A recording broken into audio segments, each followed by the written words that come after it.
এটা সরি এবার আপনারা দুজন দাঁড়ান আর বাদ বাকি সবাই দাঁড়িয়ে যান বসে বসে একটা গ্রুপ ছবি হয়ে যাবে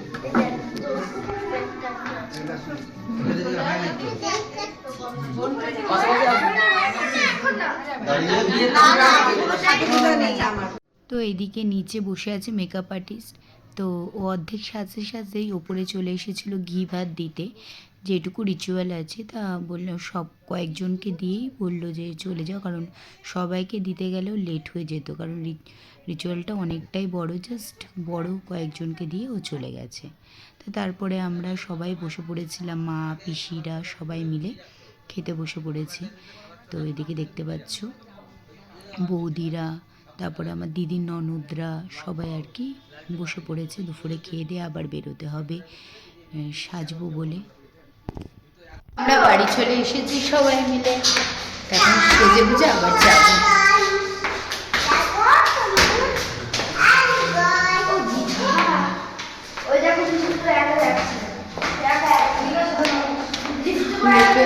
বৃষ্টিও পড়ছে, ভালো লাগছে না।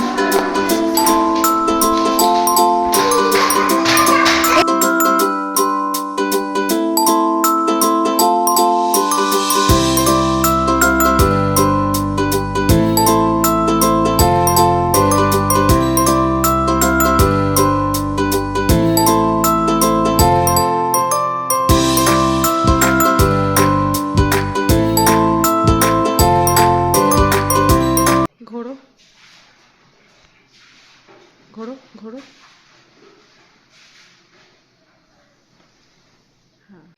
তো এইদিকে চলে এসেছি, সব বোনেরাও দেখি চলে এসেছে, আমারই লেট হয়ে গেছে একটু আস্তে আস্তে।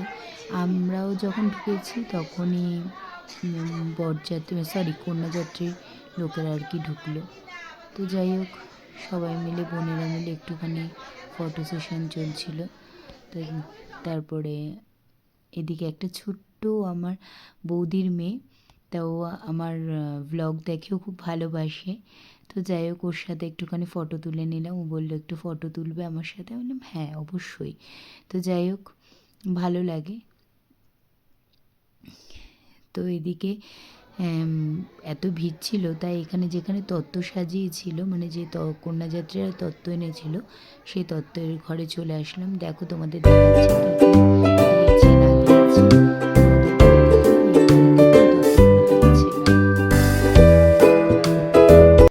টিভিতে দেখতে পাবে, আমি ব্লগ করি তাই।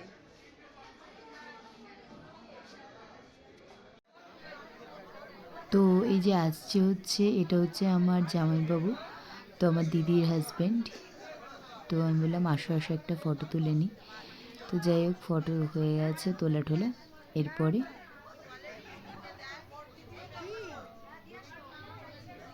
সবাই আর কি বসে রয়েছে, তা আমি ভাবছি যে এত ভিড় কোথায় যাব না যাব, প্রচুর ভিড় হয়ে গেছিলো সেই সময়, গ্যাদারিং প্রচুর, কারণ যেহেতু কন্যাযাত্রীরা সেই সময় ঢুকেছে সেই জন্য ভিড়টা আরও বেশি ছিল।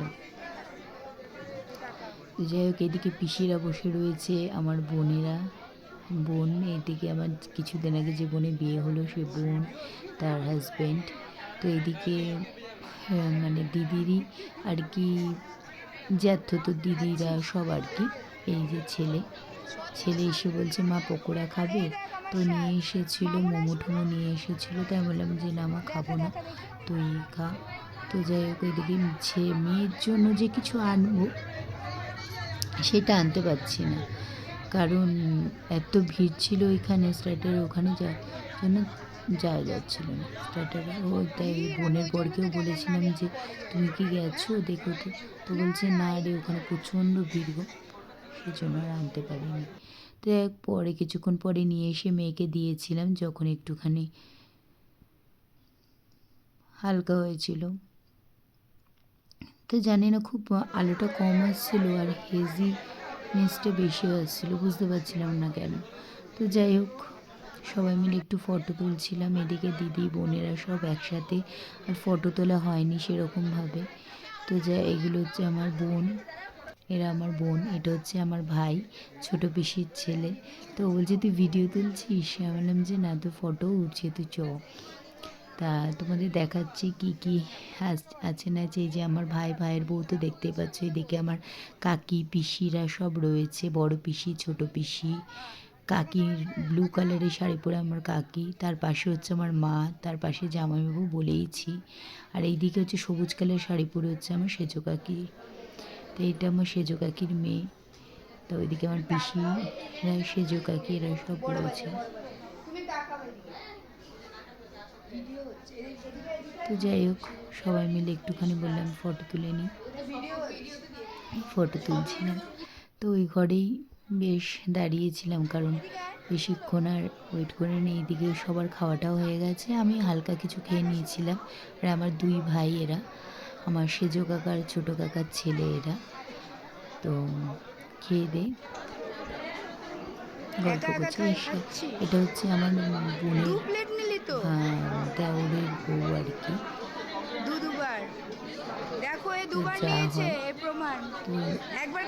ওর সাথে একটু গল্প করছিলাম, গল্প করে বাড়ির দিকে সবাইকে টাটা টাটা বলে চলে আসলাম। দেখতেই পাচ্ছ ফাঁকা হয়ে গেছে।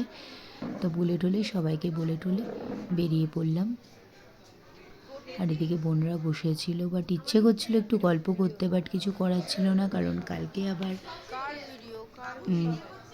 ছেলের স্কুল রয়েছে, ওর এক্সাম আছে, সিটি এক্সাম আছে, সেহেতু কালকে ক্লাস অফও করতে পারবো না, ওই জন্য বেরিয়ে আসতে হয়েছিল। কিছুক্ষণ গল্প করলাম, গল্প টল্প করে বেরিয়ে আসতে হয়েছিল, কিছু করার নেই আর। তো আমাদের সব কমপ্লিট হয়ে গেছে, এবার বাড়ির দিকে রওনা দিচ্ছি।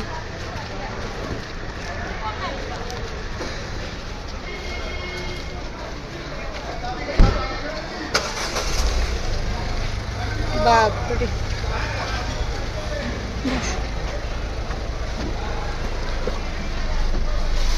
বাবা পরে যাবে, আমরা বেরিয়ে যাচ্ছি। বস বস, চুপচাপ বস। আচ্ছা বস, তাহলে আমি ওই সাইড